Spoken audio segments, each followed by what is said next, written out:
Welcome to the Overnight Ramblings, where we delve into contemporary topics, current events, and noteworthy news. Join our host, Seth Melendez, as he brings a fresh perspective to the world around us. Get ready for engaging and thought-provoking discussions on a range of subjects. You won't want to miss a single episode. So tune in and join the conversation with the Overnight Ramblings. Hi, how you doing? This is Seth Melendez. Welcome to the Overnight Ramblings. I've come to you today with a topic that just been thinking about. I know on my last podcast I talked about some of these points, ego and humility, and I think, as the dictionary says, ego is often described as a sense of self that we present to the world. It includes our belief, values, and opinion, as well as our sense of self-importance and self-worth. But sometimes your ego can be too much, and your ego gets in the way. Without humility, you can't learn, you can't grow. And why I talk about this, what I was talking about the other day in my last podcast, is because, things that I learned this past year with all the trials and tribulations, coming into this new year as resolution, I wanted to make sure those things are checked. And humility is one of the biggest things that we must get ourselves as humble as possible. And I'll give you a couple of different small stories of why those things matter. And so as we go through this, I will. So, balancing that ego and humility, it's possible to have a healthy sense of ego while also being humble. It's important, to have that self-worth and all that and believe in ourselves. But it's also important to recognize that we are not always right, and there's always room for growth and improvement. Some people find it spiritually, some people find it, through self-help wisdom, whatever it is. I think we definitely need that humility. And the benefits, what we were talking about, we talked about the ego, we talked about them together, but the humility itself can come in a number of benefits, both for the individual and relationships with others. It can help us, understand feedback better, learning. I think it's not always about you. Sometimes I think people can say things. My wife has said things to me, and literally, it's like, oh, she just wants to hurt me, and why should I assume that of the woman that married me? That's the problem, because I'm being an idiot at that moment in my feelings or whatever. Maybe we were arguing, maybe I have some unresolved, anger about something else, and it's clouding your judgment. So anytime she speaks to me about certain things, I need to check myself. And it's like try to reset. It's not always successful, obviously, but it's something that I need to work on more. It's like, okay, new situation, new thing, reset. Because you become more empathetic, you understand others, you're able to work together, personally and in business and in your work life, when that humility is there.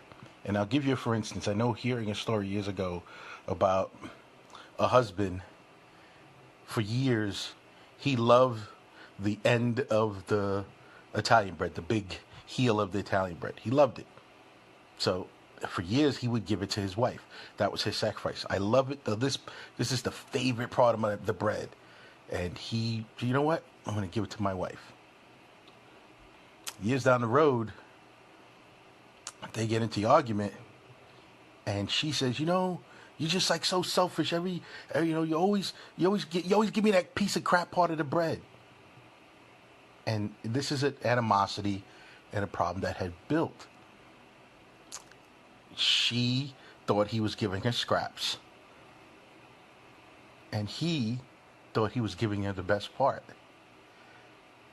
It's funny, they say, there's a joke where it says United States and England, two countries separated by a single language. at times it's, your husband and your wife can happen, and that can happen in business, at work, whether it's partners, whether if you're an employee, you and your boss could be looking at the same thing from a different perspective. One thinks you're giving them crap, and the other one is thinking I'm providing gold here. I think we need to level set that. I think that, we seek that feedback and criticism, discuss it. Practicing gratitude, I think that's one of the biggest things. I think, just being open to learning. I think one of the biggest things is listening to others. I love listening to old timers who are married. Love talking to old timers. I love talking, work-wise. I used to love talking to old timers. When I came into IT in '97, mainframes were still around, large mainframes, and they were just getting rid of, the old card readers, and it was funny, and I was talking to a bunch of them. But the funny thing is, working with those mainframe guys, it put me in a particular mindset, which was funny because one thing about IT, you realize everything is cyclical. Everything that they did in mainframe world, everything that happened in the mainframe world would happen in the computer world. We go from, an open system to closed systems. We go from, having single cycle computers to multi-processor computers within one, a core.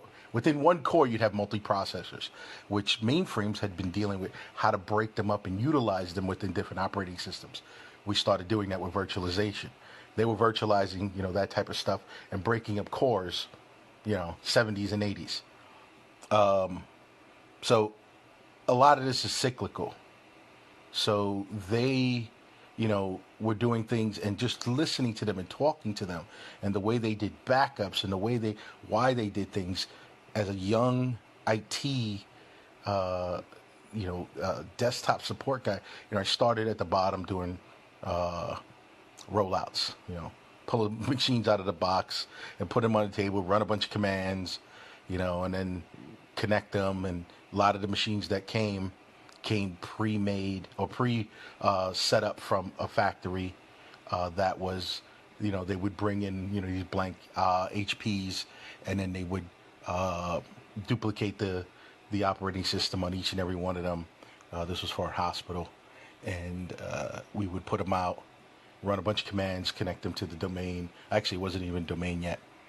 No, there was. Sorry, there was a domain. So we did connect them to the domain, and then we were actually doing a bunch of things to them.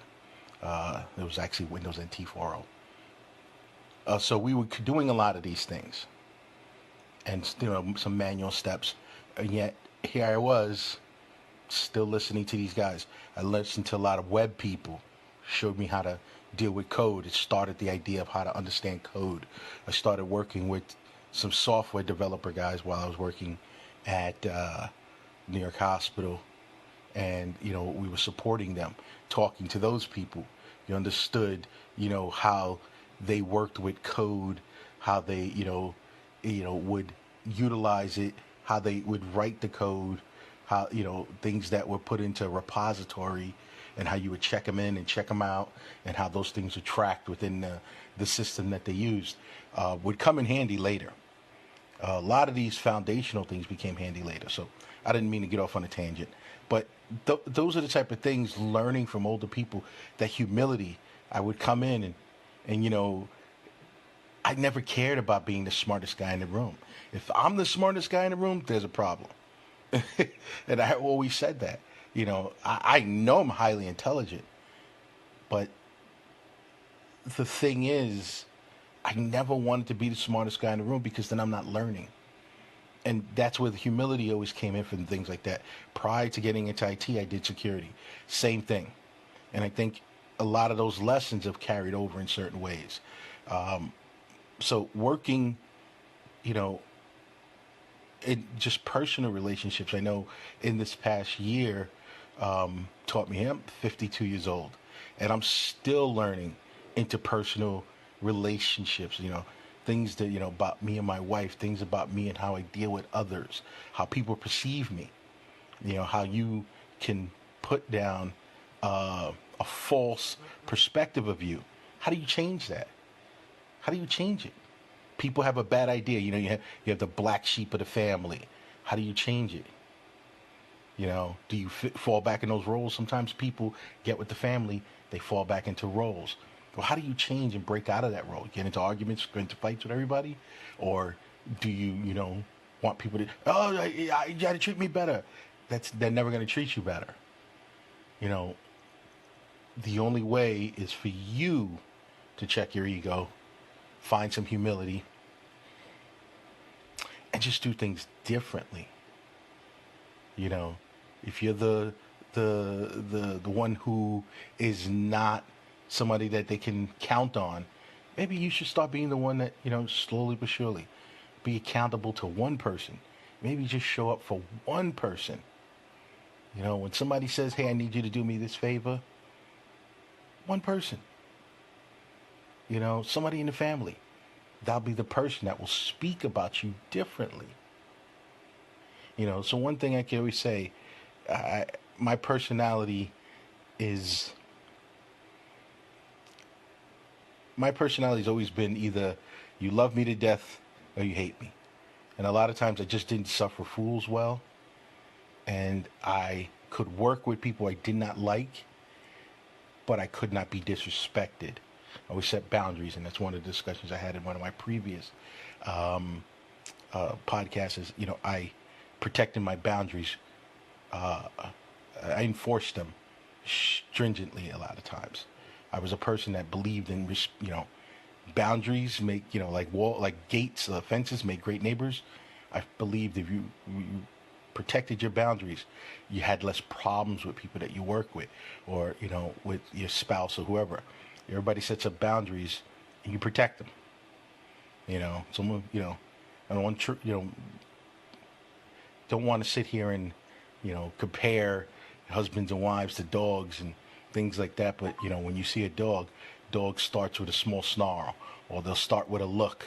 One dog looks at another dog with a head in a certain way. The other dog recognizes it. Some dogs don't recognize it, and they, then they go on to the lip moving a little. The other dog recognizes it, or maybe not recognize it. Doesn't see it. Then comes a growl. See, there's this progression. Sometimes, people have said things that were offensive. I won't laugh. I won't joke. I won't even, some people give that uncomfortable laugh. Won't do it. Look them dead in their face, lock eyes with them, and just walk away. I didn't do any intimidation. I didn't yell, scream. I didn't just give them a nasty face. It's a straight face, just quiet, and just walk away. But at that moment that they said that, the reaction is no reaction. Let them know just by looking at them for a few seconds. It's unacceptable. That's one way to start. But anyway, so that's one of the things I'm talking about is you can change perspectives on the other side of that. Like I said, I was a person. So the guy I gave a look today can come back to me tomorrow and say, hey, he annoyed me. He's mad at me. I'm kind of annoyed with him. But I always was one who was willing to give help. Now, if he says, hey, can somebody help me with this? Or I don't know how to do this. If I knew, I would do it. I'd give you a couple of chances. Because, okay, I'll help you. So now he might have talked badly about me, might have said a bunch of things because of the look, whatever it is. But then at that moment, he has to show some humility to ask for help. Now, I'm the one giving it. So then we work together. Maybe we resolved our issues, or they just dissipate. Guess what's going to happen? That person is going to go to those same people he talked badly about you and say something good about you. Now, whatever perspective he may have had about you before is going to change. I was always willing to put out more than I got. And that's one of the lessons I learned when I was working security and IT, and at times those lessons don't carry over personally. At times, you can become selfish or you're annoyed. Sometimes the minute you cross the threshold, all those lessons you learned, you stop doing. And I definitely need to do more of them at home. Not that I don't do them at all. I just have a higher bar when it comes to marriage than most people. I'm a very spiritual person, religious person. I'm a Christian, and my guide is always going to be Christ. It doesn't matter what Joe does to his wife. It doesn't matter what Jack is with his wife. If Jesus was married to my wife, how would he treat my wife? That would be my idea.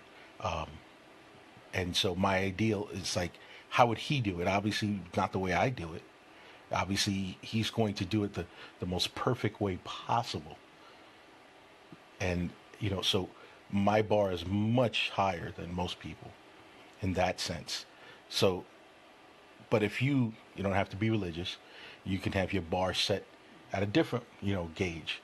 Maybe your grandfather is your gauge, or someone else that you admire, or, you have something in your mind that you feel is a higher level that you can achieve, or aim for.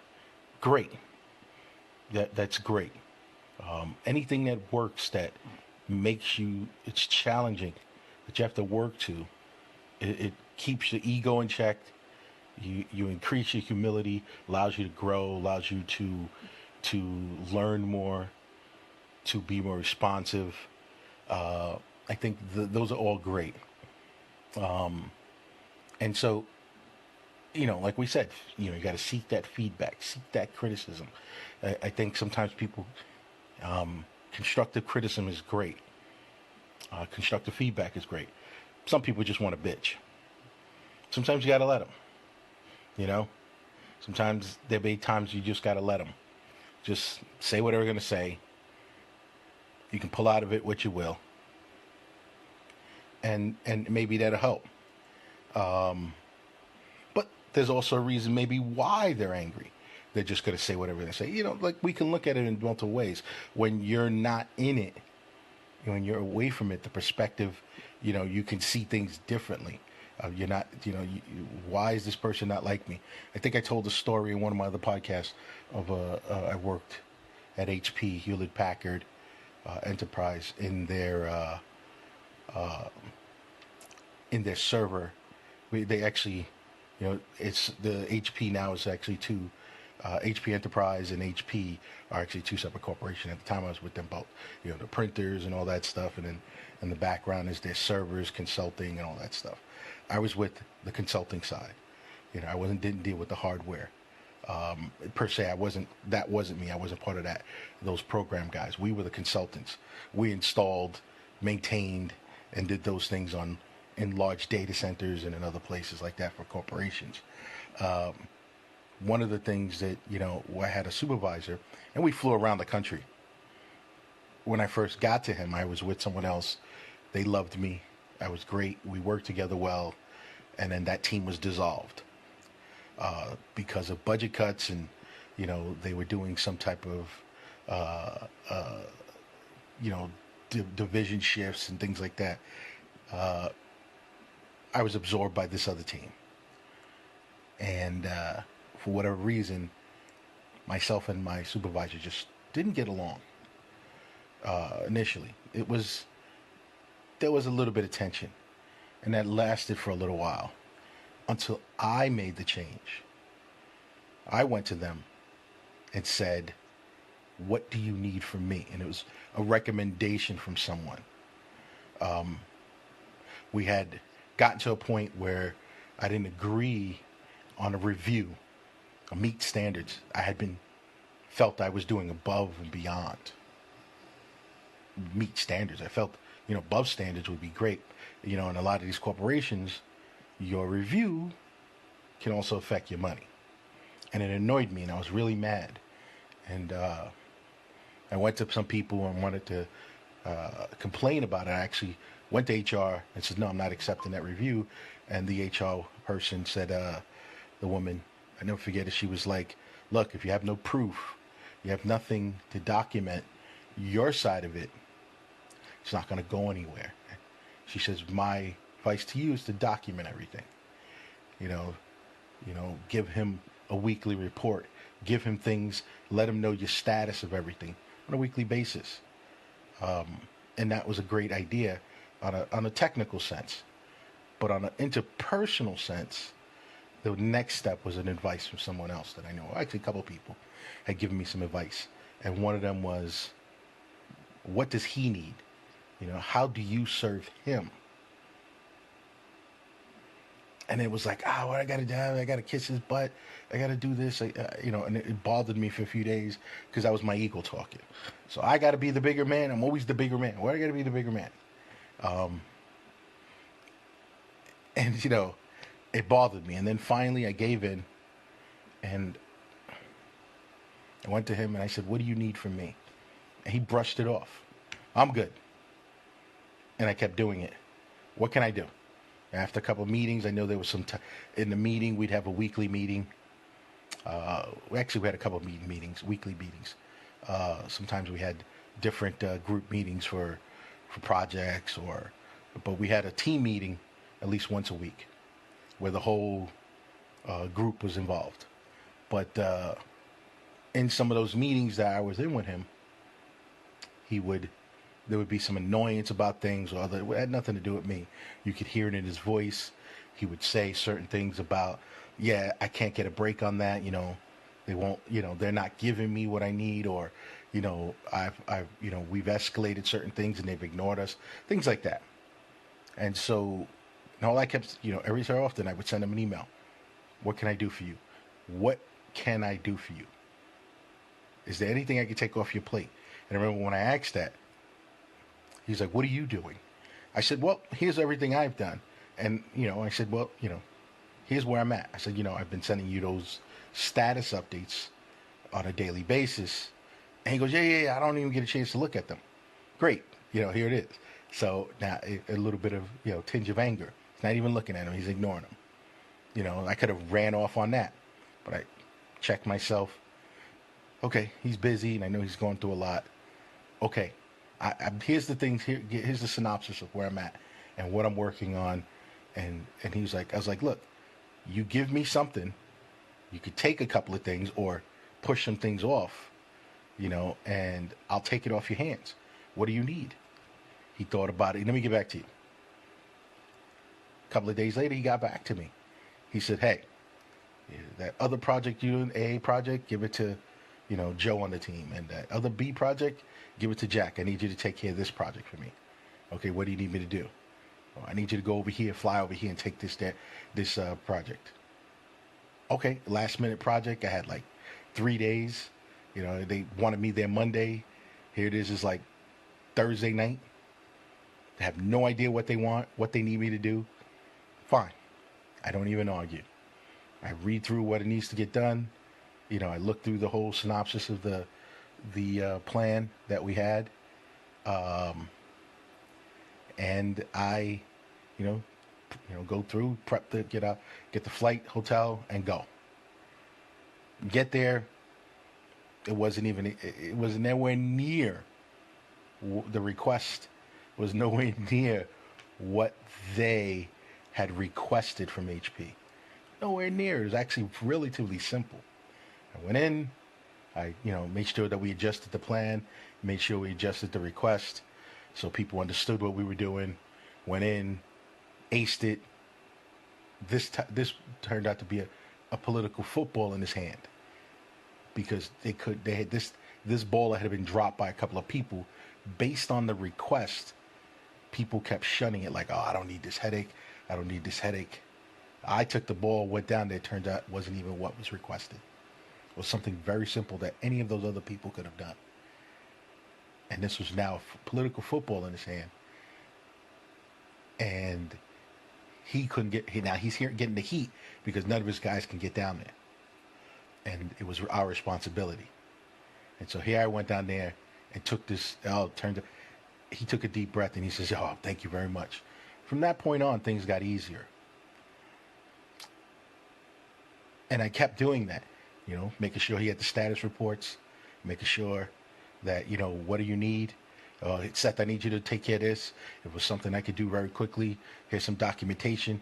I need you to, go over this documentation or create the documentation for this project. Where we have someone on, he actually had me working with the pre-sales team. They needed someone. Hey, they have a spot that they haven't filled in who knows how long. They have a project that they need someone to work on that's right up your alley. You've done this stuff. Can you just help them for a couple of weeks? Fine, I'll take it. Met another contact. That guy was great, working with him. He turned out to be a great mentor also, showing me the inners of HP. And didn't have no arguments with my boss, nothing. He just give me, and so things worked out. And the reason I tell you that is because it taught me more than anything. It's just check your ego. Check your ego, because now he was happy. What are the, now the arguments, and then the next review, I met all standards. I was above all standards. Sorry. I was above all standards. We had talked about a few things that, oh yeah, you need some work here, but you know what? You're above all standards. I was above all standards on every criteria that I was rated on. I was above standard. So that was great for me. I achieved what I wanted without creating animosity. And I think a lot of times the outcome, if we understand the outcome we want, you can get the outcome by fighting, screaming, yelling. I could have went to HR, made a big deal with him. And would I've gotten it? Maybe. But then there would have been a lot of animosities that route. And sometimes I think we do that at home. The outcome may be, I just need a moment to take a breath. Can I get a moment? I need it. I've heard people, my wife is always up my butt. She won't give me a moment. And then they start a fight, and now you don't talk for 3 days. Now you got your moment. But then every time you need your moment, you got to fight for it. It just doesn't. It's not conducive for a long-term marriage or a healthy marriage. So it could just be a discussion. Hey, look. I need some moment. I need a moment. I need a day. I need time to just sit back and veg out. I need time to do nothing. I know some guys like to play video games. I do other things. I do play video games here and there. I used to be a huge video game addict, but it hasn't been that way in a while. Since my mid-30s, early 30s to mid-30s. But I, had other things that I used to do where I used to, I'm a person that builds networks. I have a huge network downstairs, the computer servers, all that, huge drive, drive pools downstairs that I've built. So that's like, my wife joke, I have two types of porn. Wood porn, meaning like woodworking stuff, because I have a huge woodworking shop in the garage, and have a lot of the tools and a lot of the stuff out there.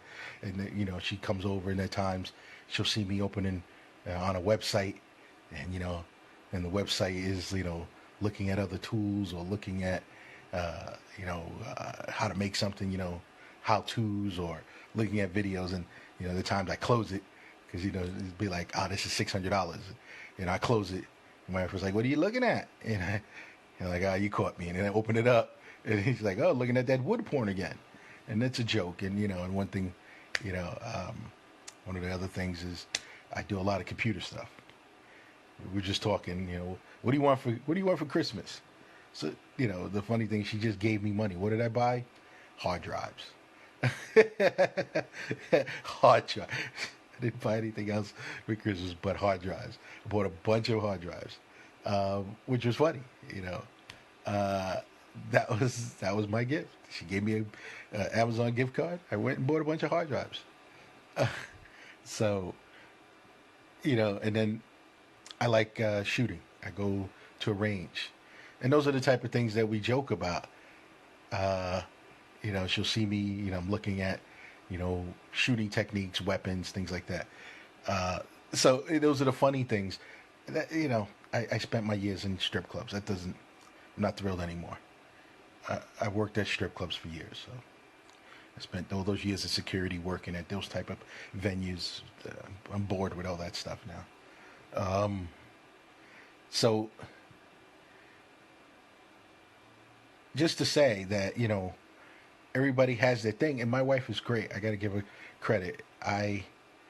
When I'm healthy, there's a lot that, I didn't do, but there's a lot that I did do. She did a lot of, she may say, hey, he didn't help me with dishes, or he didn't help me with, the washing.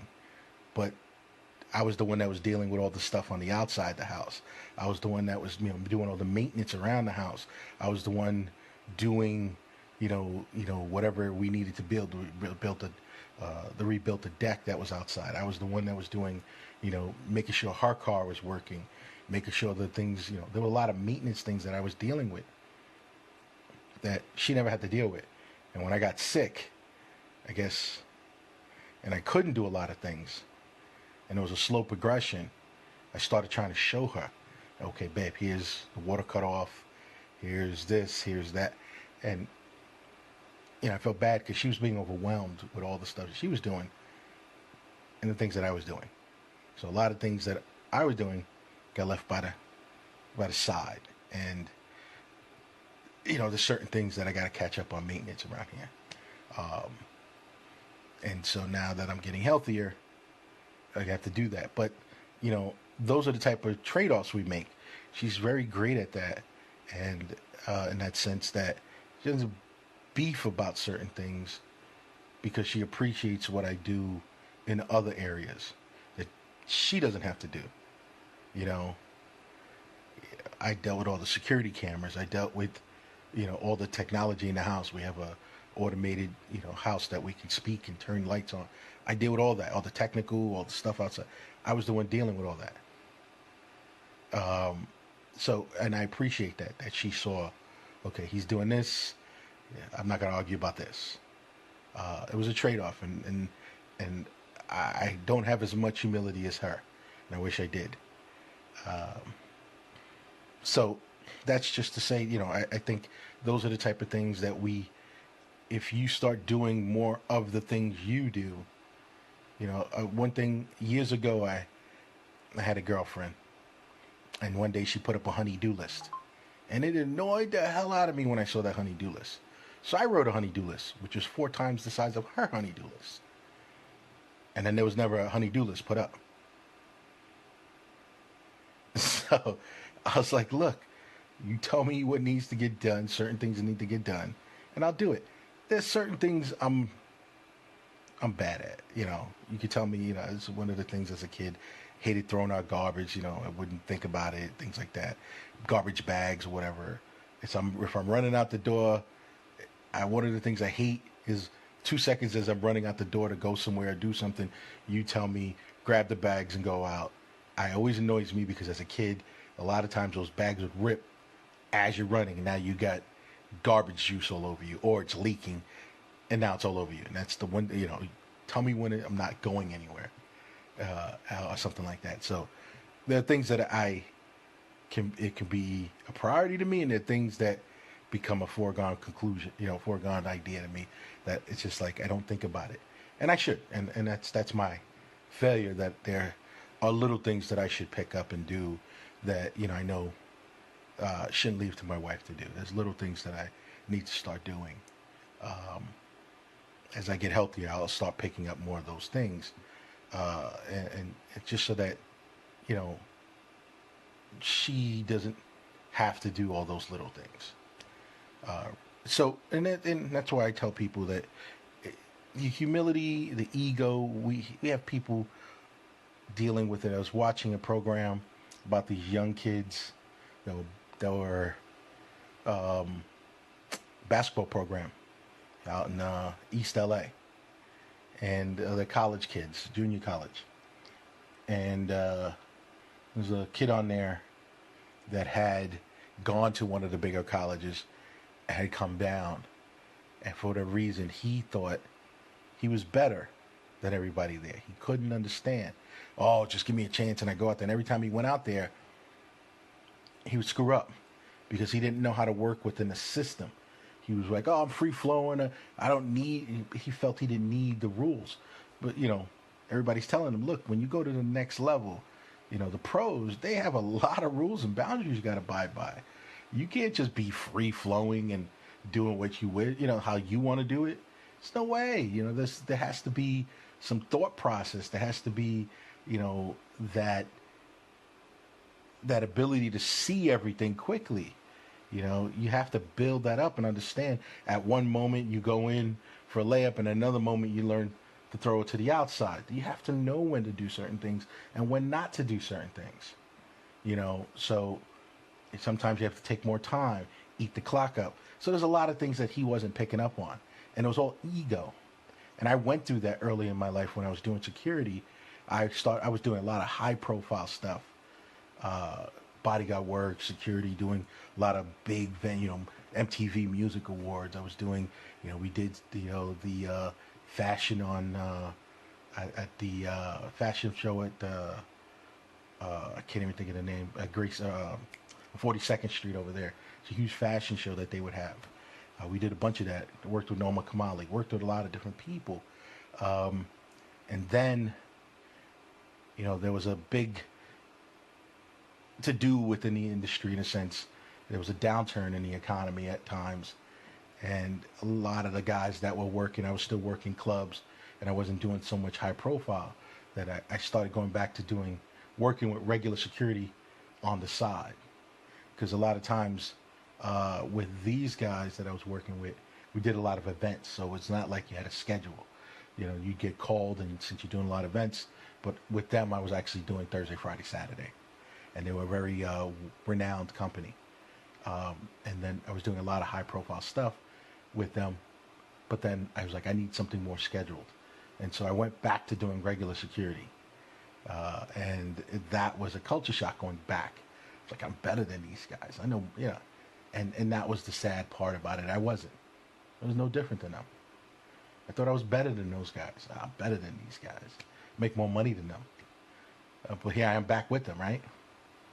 But and then I met some people, some old timers, and they whisper in your ear and they talk to you, and developed a little humility. They put me in my place in nice ways. And there was an old timer I met. He was one of the best. He was like somebody's grandfather.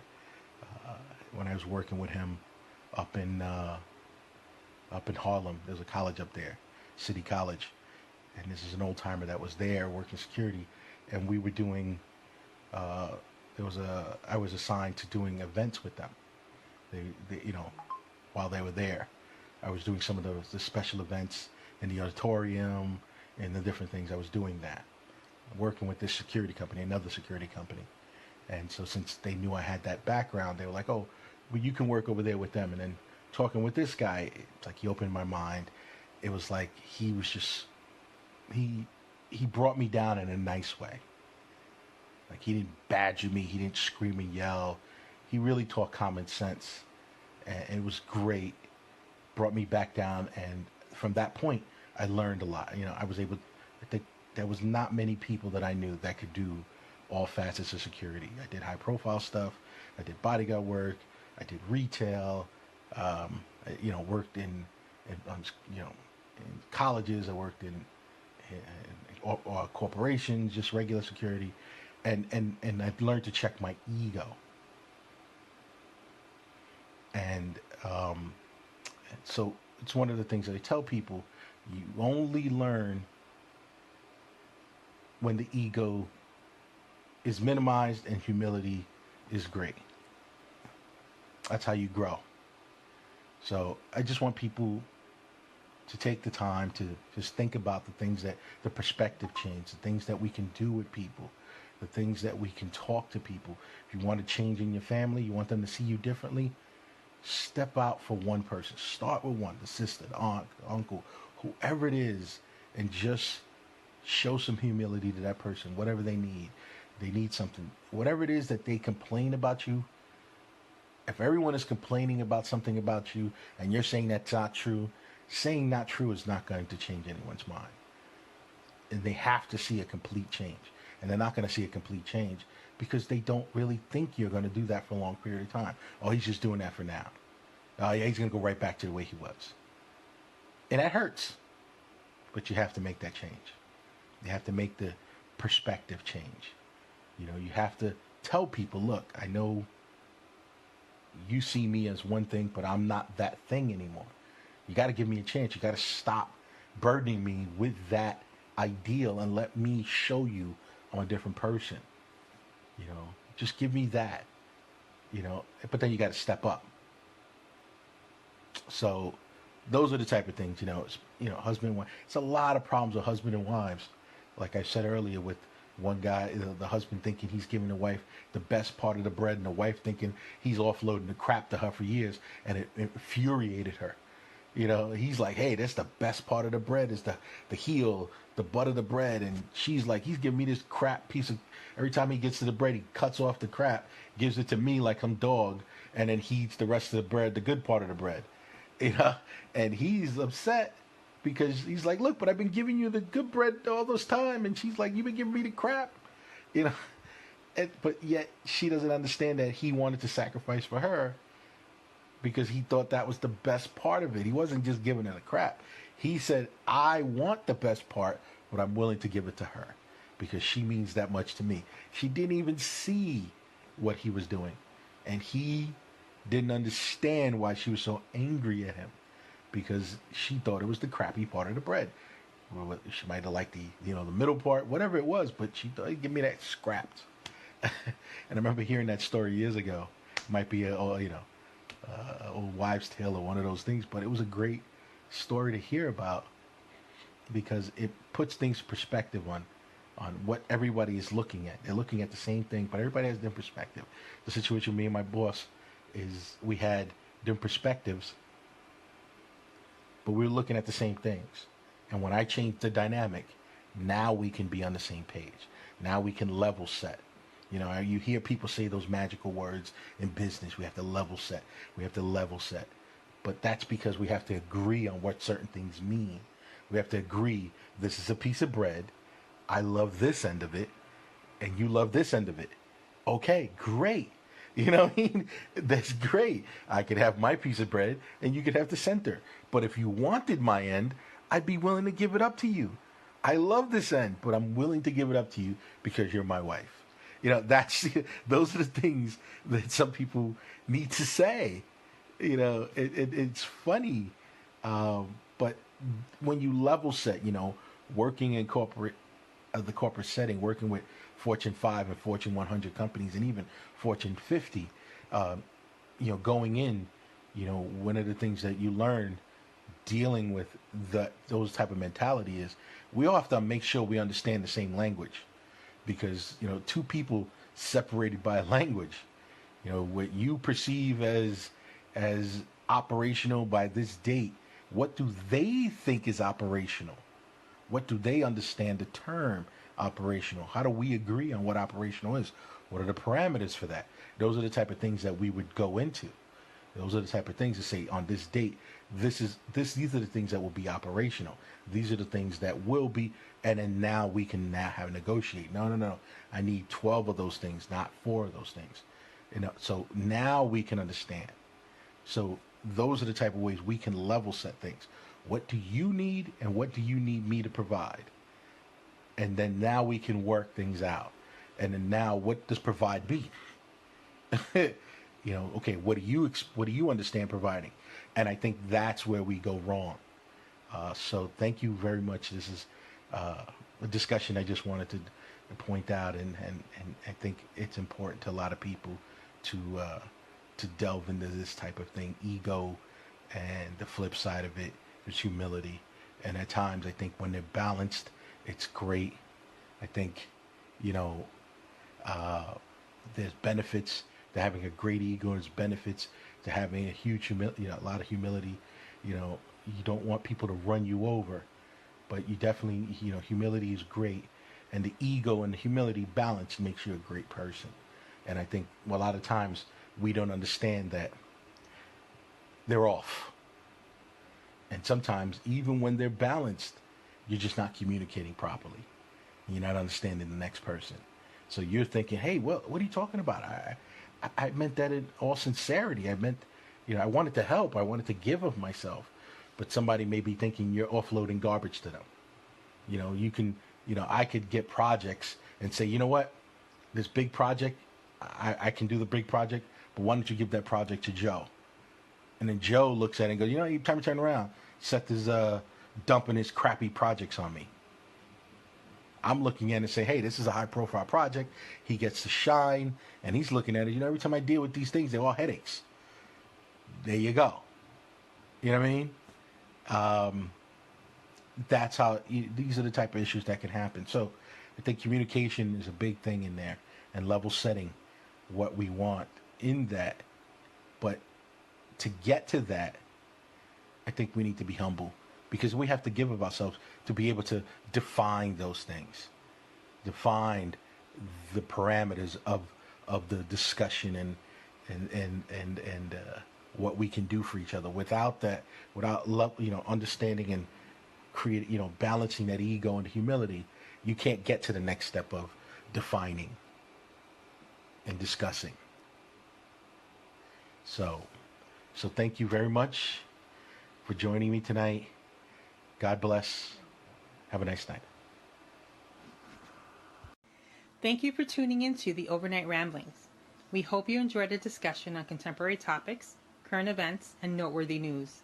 Be sure to join us for our next episode, where we will continue to bring you fresh perspectives and engaging discussions.